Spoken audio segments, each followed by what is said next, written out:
নমস্কার সকলকে।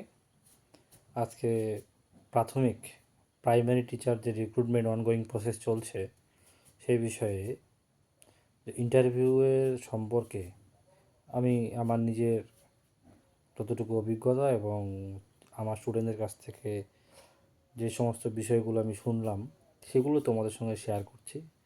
আশা করি ভালো লাগবে, সম্পূর্ণটা শুনবে। প্রথমে প্রাথমিকে ইন্টারভিউতে আপনারা যে ড্রেস কোড, কোথাও তো বলা নেই ছেলেরা সাদা শার্ট, কালো বা নীল রঙের ইস্ত্রি করা প্যান্ট এবং শু করে পরে অবশ্যই যাবেন। মেয়েরা হলে শাড়ি পরে যাবেন, মার্জিত রং এর শাড়ি। এর সাথে ড্রেস কোডের সঙ্গে সঙ্গে মনে করেন আমার চুলগুলো দেখতে পাচ্ছেন এলোমেলো, চুলগুলো যেন অবশ্যই পরিপাটি করে আঁচড়ানো থাকে, ওয়েল অ্যান্ড সেট, দাড়ি, এই সমস্ত বিষয়গুলো একটু ক্ষুদ্র ক্ষুদ্র বিষয়গুলো একটু দেখে যেতে হয়। আপনারা যখন ইন্টারভিউ রুমে প্রবেশ করবেন সেখানে আপনাদের প্রথমে জিজ্ঞেস করা হবে বা হচ্ছে আপনি কোত্থেকে এসছেন, নিজের সম্বন্ধে বলুন। নিজের সম্বন্ধে বলতে গেলে আপনি কোত্থেকে পড়াশোনা করেছেন, গ্র্যাজুয়েশন কোত্থেকে করেছেন, কোন সাবজেক্টে করেছেন, বা এমএ করে থাকলে কি কোন সাবজেক্টে করেছেন, আর সেই সাথে আপনার এই ডিএলএড সেটা করেছেন সেটা জানিয়ে দিলেন। মানে আমি প্রাথমিক বিদ্যালয় থেকে পড়ে সেখানে হাই স্কুল করে উচ্চ মাধ্যমিক পাশ করে কলেজ পাশ করে এত কিছু বলার দরকার হয় না। যদি ওনারা আপনার জায়গা সম্বন্ধে কোনো কিছু জিজ্ঞেস করতে পারেন, আপনার বাড়ি একটা নির্দিষ্ট কোনো ভালো, মনে করেন কোচবিহার থেকে যাচ্ছি আমি, কোচবিহার, আচ্ছা উনি ইন্টারভিউ বোর্ডে যিনি আছেন তিনি হয়তো বললেন কোচবিহার থেকে এসছেন, তো কোচবিহার রাজবাড়ি সম্বন্ধে দুটো প্রশ্ন আপনাকে করে ফেলতেই পারে। সেটা আপনাকে জেনে যেতে হবে যে কোচবিহার রাজবাড়ির প্রতিষ্ঠাতা কে,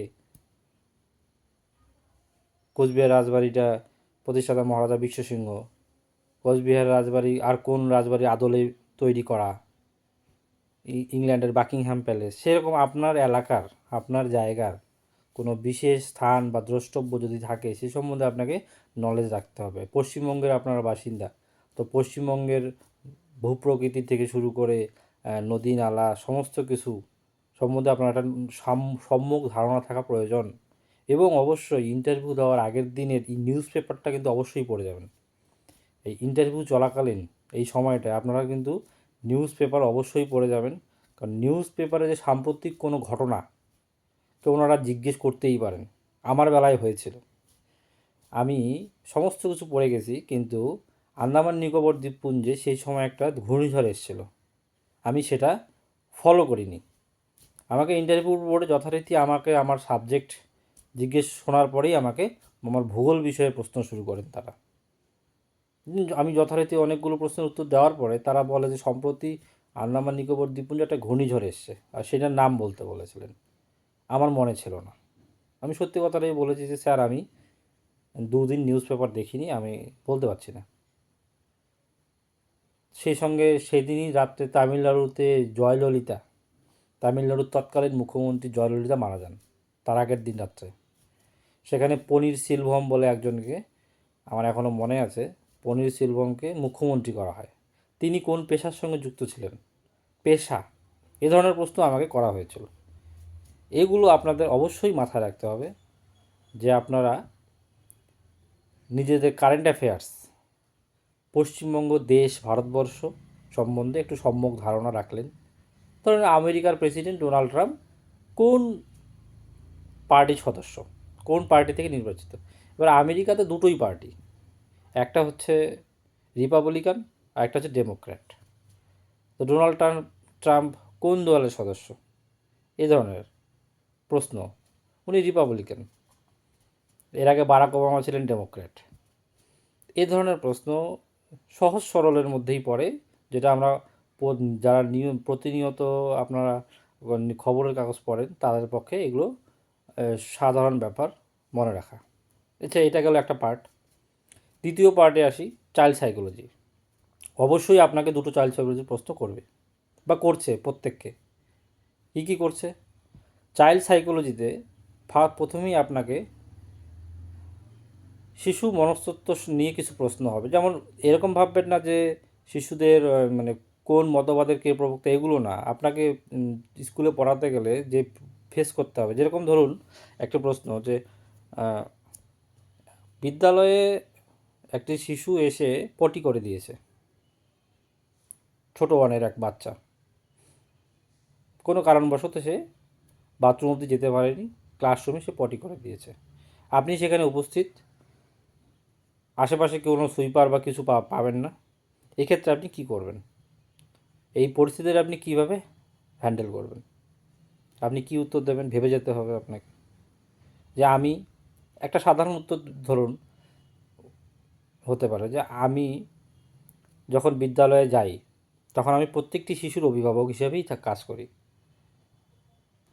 শিক্ষক মানেই সে প্রতিটি শিশুরই অভিভাবক। এবার কোনো কারণবশত এই ধরনের ঘটনা হতেই পারে, আমাকে বাচ্চাটিকে বাথরুমে নিয়ে গিয়ে তাকে পরিষ্কার করার দায়িত্ব আমাকেই বহন করতে হবে। ওনারা তখন জিজ্ঞেস করবে যে এটা কি সম্ভব, আপনি পারবেন, আপনি কোনোদিন করেছেন? এটা তো আপনাকে ওনারা যাচাই করবে। আপনাকে আপনার উত্তরে অটল থাকতে হবে যে না, ওই মুহূর্তে আমি সেই শিশুর অভিভাবক। একজন শিশু যখন বিদ্যালয়ে থাকে তার পিতা এবং মাতার দায়িত্ব একজন শিক্ষকই বহন করে, সেটা আমাকেই করতে হবে। এরপরে ধরুন বাচ্চারা দুষ্টুমি করছে, আপনি লিখছেন বোর্ডে, দুটো বাচ্চা অন্যমনস্ক, আপনি কীভাবে পরিস্থিতিটা হ্যান্ডেল করবেন? বাচ্চাটাকে কি মারবেন? কি করবেন? কি করলে বাচ্চাটা শুনবে? তখন আপনাকে একটু গল্প বলতে হবে, বাচ্চাদের সেই বিষয়ে নিয়ে যাওয়ার জন্য পড়ানোর ভঙ্গি চেঞ্জ করতে হবে। বা আপনি উত্তর দিতে পারেন যে আমি প্রথমে তাদেরকে বোঝাবো যে এই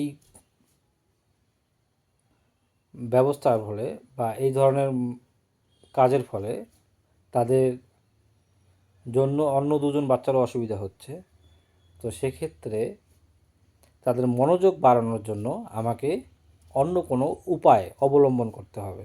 কিন্তু কখনোই আমরা কোনো শিশুর গায়ে হাত দিতে পারি না, তাকে কোনো শাস্তিমূলক ব্যবস্থা নিতে পারি না, যার ফলে সে হয়তো ডিমোটিভেট হতে পারে।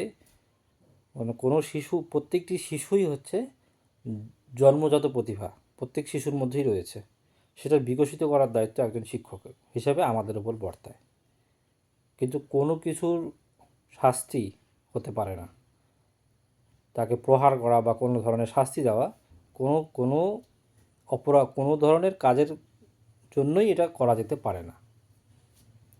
এ ধরনের প্রশ্ন শিশু মনস্তত্ত্ব নিয়ে, শিশুদের নিয়ে আপনাদের ফেস করতে হবে। সেগুলো আপনারা কিছু কিছু প্রশ্নের উত্তর রেডি করে যাবেন। তারপরে আসি বিষয়, আপনি কোন সাবজেক্টে গ্র্যাজুয়েশন করেছেন সেই সাবজেক্ট সম্বন্ধে আপনাকে প্রশ্ন করতে পারে, সেই সাবজেক্ট সম্বন্ধে আপনাকে প্রশ্ন করতে পারে।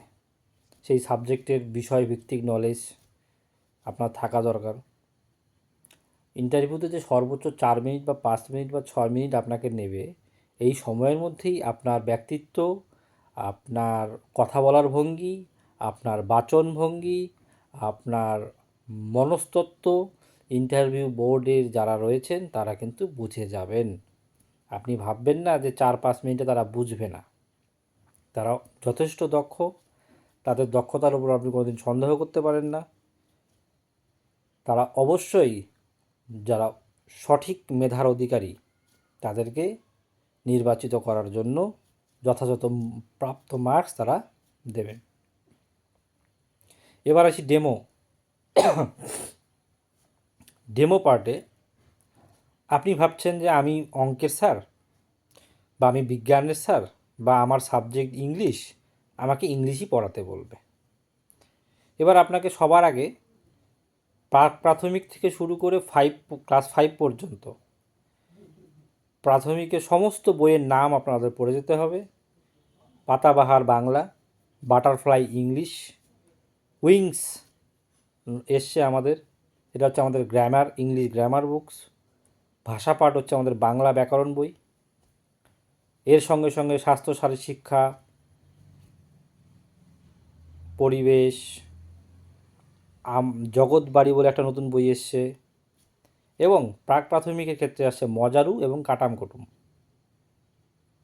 মজারু এবং কাটাম কুটুম, তার সাথে এসছে বিহান।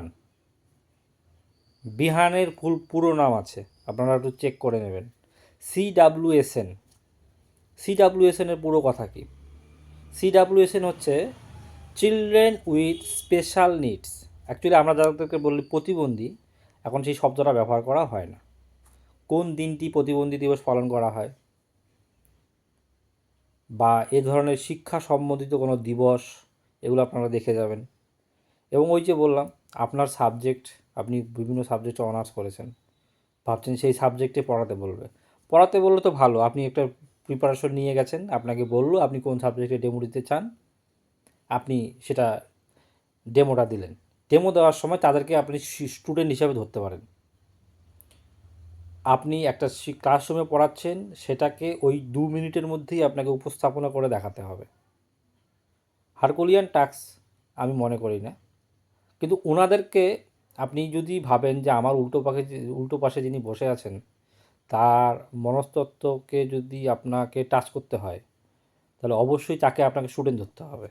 ওনারা স্টুডেন্ট, ওনারা শুনবে, ওনারা আপনাকে মাঝখানে আটকাবে না। আপনি যতক্ষণ পারেন ততক্ষণ ডেমোটা দেবেন। এবং ডেমো দেওয়ার সময় আপনি কোনো বিষয়, ধরুন আপনাকে বললো যে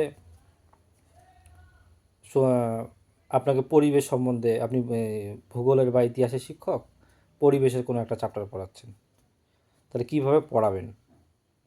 পড়ানোর ক্ষেত্রে আপনাকে ব্ল্যাকবোর্ড ইউজ করা, আপনি এমনভাবে বলবেন যে মনে হচ্ছে যেন আপনি ক্লাসরুমে পড়াচ্ছেন, সেভাবে আপনি শুরু করবেন।